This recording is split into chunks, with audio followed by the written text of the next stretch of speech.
Seja bem-vindo ao canal Teologia Puritana em Defesa da Fé Bíblica. É um prazer ter você aqui conosco.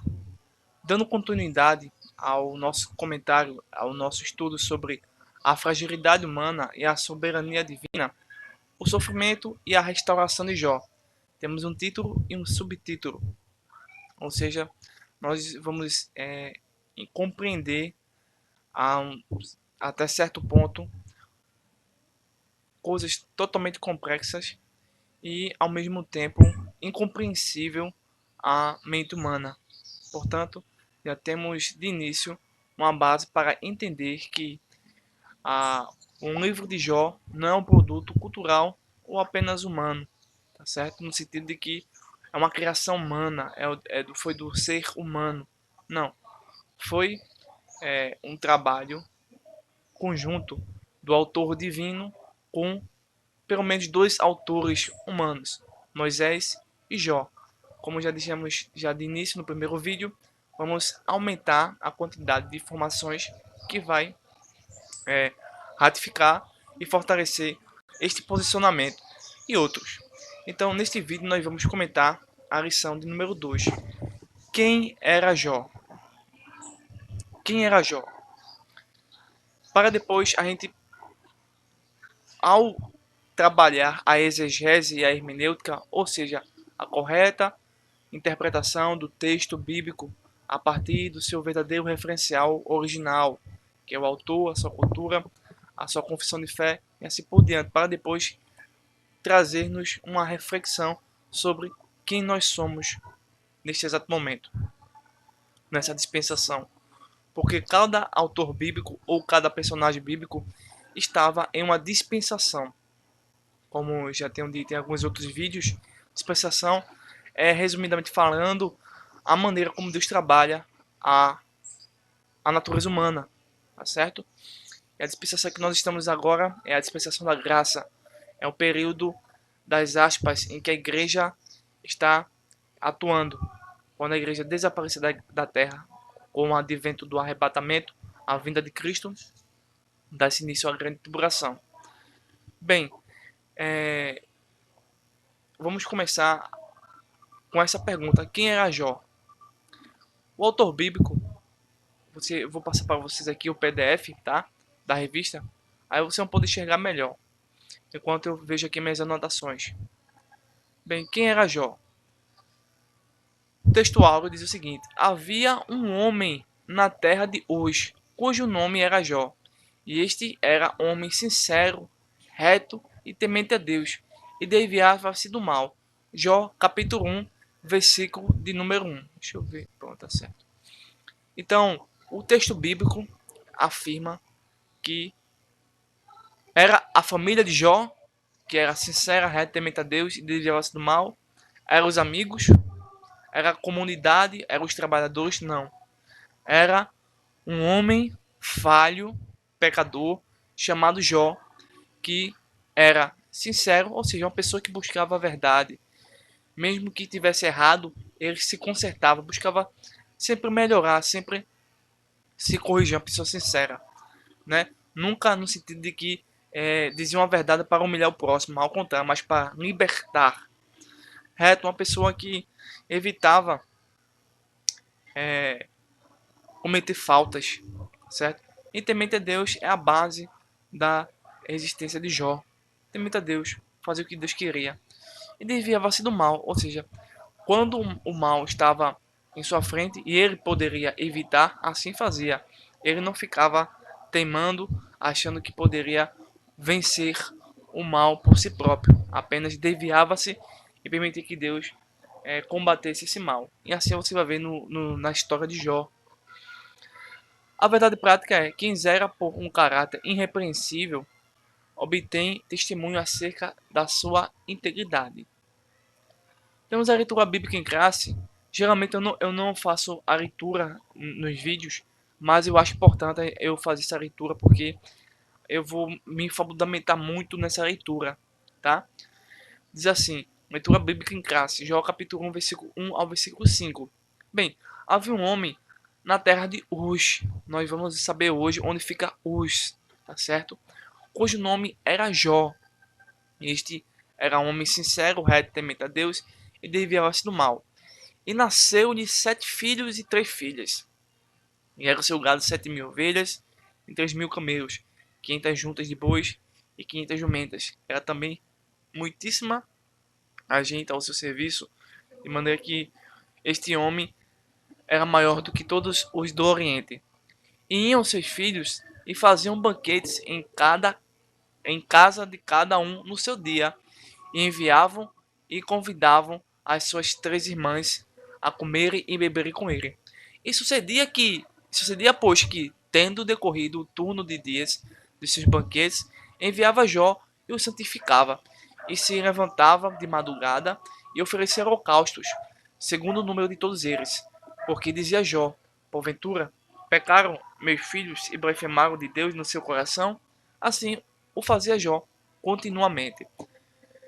Bem, vamos saber hoje, pegando recapturando, né, a primeira lição. A primeira lição vai trabalhar diversas coisas, diversos pontos. E um ponto mais importante, pelo menos um dos pontos mais importantes, é saber que o livro de Jó foi escrito não para provar que Satanás estava errado. Não. O livro de Jó não foi escrito para provar que Satanás estava errado, para provar que Satanás tem poder, para provar que Satanás pode fazer algo extremo, tá certo? Não foi escrito para isso. O livro de Jó foi escrito por 2 propósitos. Primeiro, para responder a seguinte pergunta: por que sofre o justo? Por que um homem temente, sincero, reto, temente a Deus e desviava-se do mal sofre tanto? Porque eu e você, que é sincero, reto e temente a Deus e desvia-se do mal, que vai a EBD, que estuda a lição bíblica, que guarda seu dinheiro para comprar materiais de estudos bíblicos, né? Que faz sua santificação, seu jejum, mas na sua vida particular, que ninguém vê, está sofrendo tanto. Porque os justos sofrem, porque os que servem a Deus sofrem muito, trabalham tanto e não recebem nada, vamos dizer assim, humanamente falando. Por que tanto sofrimento? Por que tanta enfermidade nos servos de Deus? Tá? Por que tanto desespero? Por que tanta solidão? Porque sofre o justo. É isto que o livro de Jó está tentando nos explicar. Se você for fazer uma outra interpretação ou outra aplicação, ou trazer um outro referencial que não seja esse, com certeza o livro de Jó não vamos dizer assim, a fonte para você realmente se transformar, porque você está deturpando o texto. Consequentemente, o que vai ser proferido dessas explicações, que não é essa que nós estamos tentando mostrar a vocês, não vai ser da palavra de Deus, vai ser da sua palavra, ou de uma religião qualquer. Enfim. Bem, já vamos ver aqui o objetivo geral, né? Toda lição tem um objetivo geral, né? Você tenta buscar, demonstrar que Jó foi um homem rico, mas que, diferente dos demais, tinha um caráter íntegro. Mencionar que Jó procurou viver de forma íntegra e justa. Então, o livro de Jó vai nos ensinar ou nos explicar como viver de forma justa e íntegra, mesmo sendo rico ou sendo pobre, tá? Porque Jó teve duas situações de extrema riqueza, vamos assim dizer, e de extrema pobreza, destruição, calamidade, enfermidade. Como viver de forma íntegra? Então Jó está passando por uma tribulação, por uma crise em todos os sentidos. Tópico 2: citar a prosperidade de Jó como consequência do favor de Deus.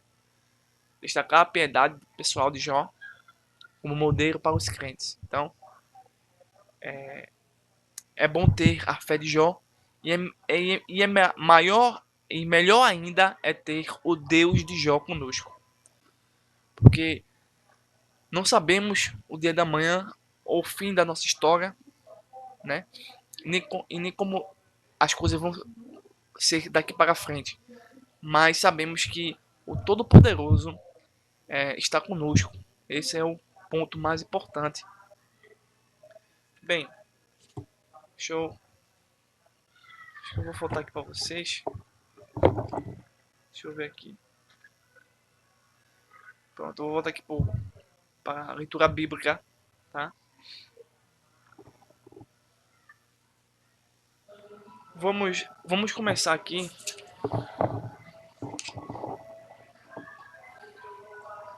Quero mostrar as coisas aqui a vocês. Bem, se você pegar o Gênesis capítulo 46 e versículo 13, tá? Gênesis capítulo 46, versículo 13, você vai encontrar a palavra Jó, tá? Ou Iob. E em 1 Crônicas, capítulo 7, versículo 1, você vai encontrar a mesma pessoa, só com outra tradução, outro nome. Vai ser chamado de Jazub, mas se refere a Jó. Então, quando nós pegamos Gênesis capítulo 46, versículo 13, vamos entender que Jó é o terceiro filho de Isacar. Isacar é filho de Jacó. Aí você vai ver novamente a referência em Gênesis capítulo 46, versículo 13, e Ezequiel capítulo 14, versículo 20, e Tiago capítulo 5, versículo 11. Ou seja, Moisés estava muito próximo de Jó, e consequentemente, Jó está muito próximo de Moisés. E é muito provável que ambos trabalharam na confecção, até porque Jó vai viver muitos anos, né? Vai ter muitos anos de vida. Bem, Jó viveu cerca de 140 anos, veja só. Depois de experimentar, de experimentar as calamidades, Jó capítulo 42, versículo 16, o que traria ao período em que Moisés estava vivo. Então Jó, pelo fato de ter vivido muitos anos, muito tempo, chegou ao período em que Moisés estava vivo. É provável que Jó e Moisés viveram ao mesmo tempo na vasta extensão desértica do país que vai da Arábia Petra ao Golfo Pérsico. Então Jó e Moisés muito provavelmente escreveram o livro. E baseado nisso, eu quero abrir aqui tá? Então isso é para entender quem é Jó, tá? Quem é Jó, certo? Vamos responder essa pergunta. Quem é Jó? Já o capítulo 1, versículo 1 já não afirma isso. Então nós estamos tentando mostrar aqui a vocês que Jó é o autor do livro juntamente com Moisés. Eu estou aqui com o livro série Comentário Bíblico Jó, o problema do sofrimento do justo e o seu propósito, de Claudio Novo de Andrade. Eu vou abrir aqui na página 16 até a página 17 e mostrar a vocês que os dois personagens que muito provavelmente estiveram juntos na confecção do livro de Jó, tá certo? Bem, a primeira hipótese é a hipótese mosaica, tá? Depois a hipótese de Jó, do próprio Jó.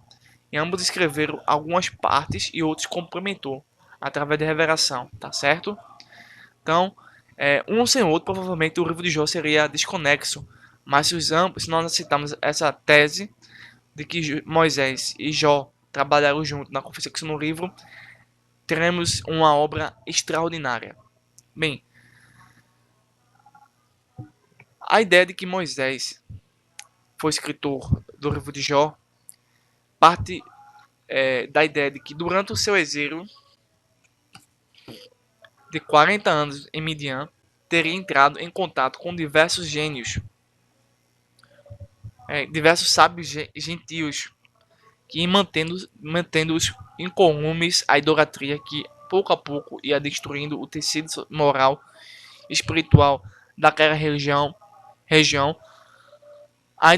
ainda eram capazes de citar oralmente o longo poema de Jó. Aqui é apresentado o fato de que Moisés não entrou em contato diretamente com Jó, mas diretamente com pessoas ou personagens que tinham entrado diretamente com Jó, tá? E daí houve a preocupação de que essa história não fosse apagada da memória dessas pessoas. Mas como não dominasse a arte da escrita, então nesse período, nessa tese é dito que não existia escrita. A história corria o risco de vir a contaminar-se com elementos da cultura e da religião local, até que descaracterizasse por completo. Haja vista o ocorrido as narrativas do dilúvio entre os babilônios, chineses e ameríndios, ou seja, existe em diversas civilizações, diversas culturas, a narrativa do dilúvio global sobre a Terra, mas com mínimas e grandes diferenças, mas ambos apontando para um dilúvio. Do mesmo modo, poderia ocorrer com a história de Jó.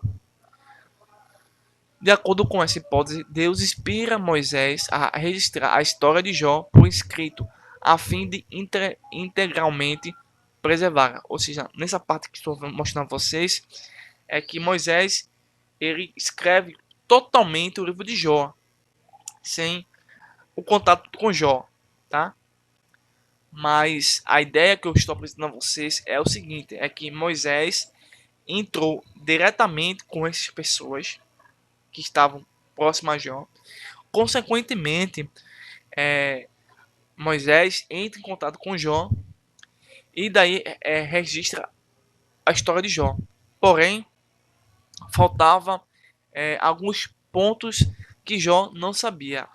Daí entra a revelação em que Deus inspira Moisés a registrar a história de Jó por completo, tá? Bem, já a ideia de que a hipótese de que foi o próprio Jó, tá? Aqui o autor diz que foi apenas Moisés, ou Jó, ou outros. Mas estou apresentando a vocês uma nova tese de que Moisés e Jó eles trabalharam em conjunto, tá?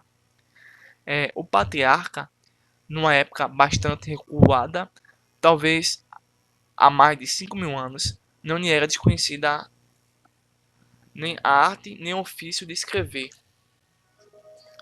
Momento de lancinante dor exclama, que me dera agora que as minhas palavras se escrevessem, que me dera que se gravasse num livro e que com pena de ferro e com chumbo para sempre fosse esculpida na rocha. Jó capítulo 19, versículo 23.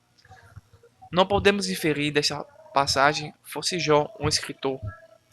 O que era demanda é que, naquele momento, houvesse um escriba que eficientemente lhe registrasse toda aquela discussão, a fim de que suas razões viessem a público.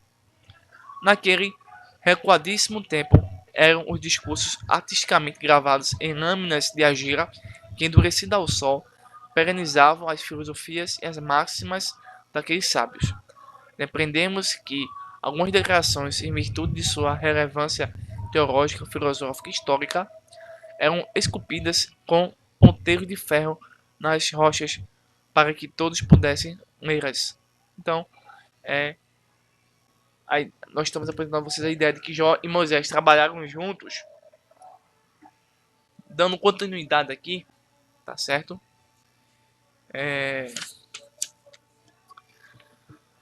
Bem, Jó vai morrer 15 anos antes do êxodo do Egito, segundo os pesquisadores, tá certo? Jó tinha 70 anos quando passou pela prova, segundo os pesquisadores do livro de Jó. Bem, a respeito da terra de Uz. Bem, a terra de Uz fica localizada a oeste do deserto da Arábia. Ocupava uma área de grande importância estratégica. Uz era um reino muito próspero, porém não tinha uma segurança muito fortalecida. O livro de Jó é o 18º livro da Bíblia, tem 42 capítulos, 1.070 versículos e mais de 10.000 palavras. Tem 329 perguntas, 13 mandamentos, 4 predições e 10 mensagens. Bem, aí você observa aqui que Jó ele vai desempenhar uma função sacerdotal, tá? Porque está antes da instituição mosaica, né? Antes da entrega dos 10 mandamentos. Então, Major vai fazer uma função sacerdotal. Não é assim como depois você vai ver Moisés fazendo, o povo de Israel fazendo com o sumo sacerdote, tá certo? E o que eu quero dizer com isso? É que Jó, como um sacerdote de sua casa, como um líder espiritual, ele estava batalhando por sua família. Com certeza, é, eu tenho aqui um embasamento. A família de Jó estava perdida, principalmente a sua mulher. Você vai ver o que ela vai dizer lá na frente. Uma decadência humana e espiritual, assim, sem palavras de explicar isso a vocês. Então você vai ver isso. Mas antes que isso aconteça, você vai ver que a ideia de que iam seus filhos e faziam banquetes em casa de cada um no seu dia. Enviavam e convidavam suas três irmãs e comeram e beberam com eles. Então eles estavam numa festa, muito provavelmente baseada no mundanismo, na idolatria. Então, para trabalhar essa minha ideia, eu trago aqui novamente o livro Claudio de Andrade, que vai embasar, tá, esse meu ponto, tá certo? Eu vou mostrar aqui a vocês.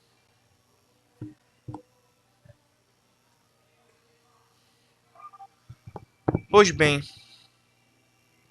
banquetes, né? Você vê a palavra aí, banquetes. O texto, eu estou na página 47, tá? O texto acima citado não revela de imediato a apostasia em que haviam caído os filhos de Jó. Então eles não estavam simplesmente fazendo festa de aniversário, comemoração de final de ano, festa de noivado, de namorar, de namoro, uma festa qualquer, não. Muito provavelmente essa festa, esse banquete, eram de orgias, de pecados em vários sentidos. E é por isso que no versículo 5, Jó vai dizer que vai, Jó o texto vai mostrar que Jó ofereceu holocausto. E quem oferece holocausto, oferece para pessoas que cometeram pecado. Então, Jó não vai oferecer holocausto para Deus sem saber o fato de que havia pecado alguém da sua família. Tá certo? Veja o texto e vamos entender aqui. Mas o seu desvio patentecia naqueles festins que arrastavam por vários dias, durante as quais celebravam eles os deuses pagãos. Não lhes bastasse a idolatria, sutilmente amaldiçoavam ao Todo-Poderoso.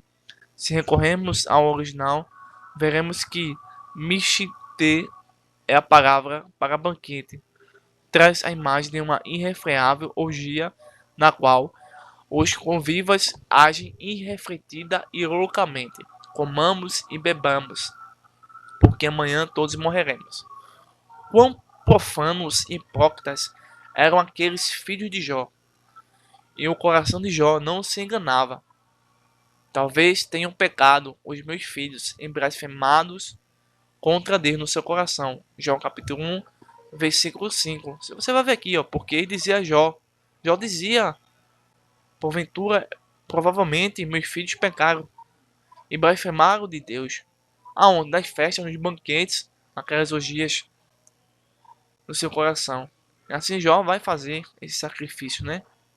Bem, no hebraico está escrito assim, essa parte do versículo 5. Olai, Ratel, Vanai, Vum, Barakau, Elohim, Bi, Levavam. Então, é isso.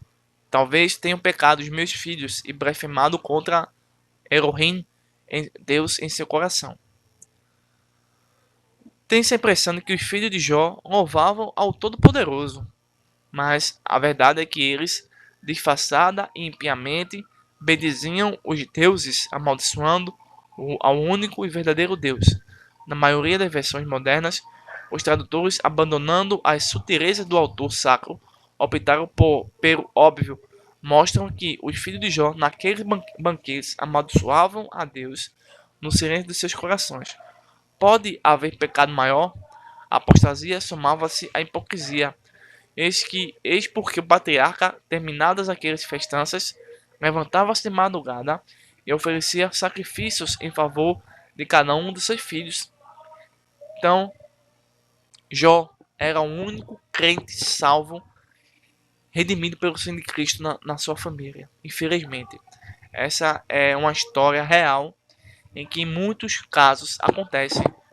Muitas vezes nós temos irmãos, tá, que tem sua esposa nas igrejas, tem filhos, mas sua esposa é mais desviada que a mulher do mundo. E seus filhos são mais desviados que os filhos do mundo. Mas este homem é fiel. Este é o ponto importante. Pode ser que haja, e provavelmente haja, mulheres também fiéis, com homens que vão à igreja, mas que são mais desviados que os homens do mundo, tá? No seu casamento. Mas o ponto aqui é que um homem, Jó, era o único fiel e temente a Deus. Infelizmente, a sua família não era. E Jó pregava para eles constantemente, mas eles não deram ouvidos.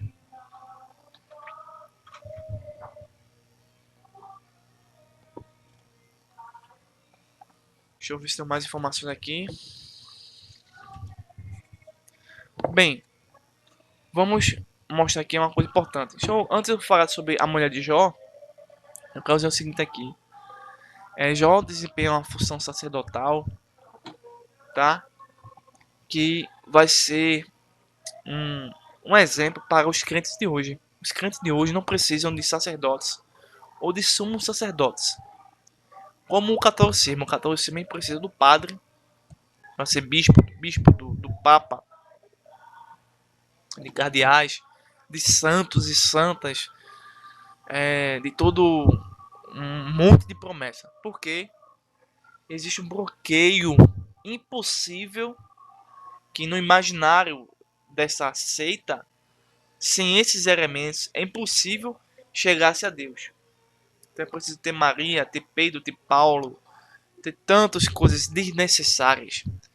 Mas no imaginário dessas pessoas, na criação mental dessas pessoas, esses elementos são importantes para passar por esse bloqueio, por essa barreira e conseguir alguma bênção, alguma ajuda espiritual. Porém, Jó mostra que não existe santo, não existe sacerdote que consiga levar ou derrubar essa barreira. Jó, através do sacrifício de Cristo, que foi antes da fundação do mundo, ultrapassa, mediante a fé em Cristo, chegar ao trono de Deus. Então Jó refuta essas ideias de que precisamos ter um sumo sacerdote, um papa, um cardeal, um bispo ou um pastor intermediando entre você e Deus. Tá? Mas isso não tem nada a ver com a função do pastor de ensinar, de cuidar da ovelha, tá? Esse é o sentido, estou mencionando o sentido de que da mediação entre Deus e um homem, apenas o Messias, tá?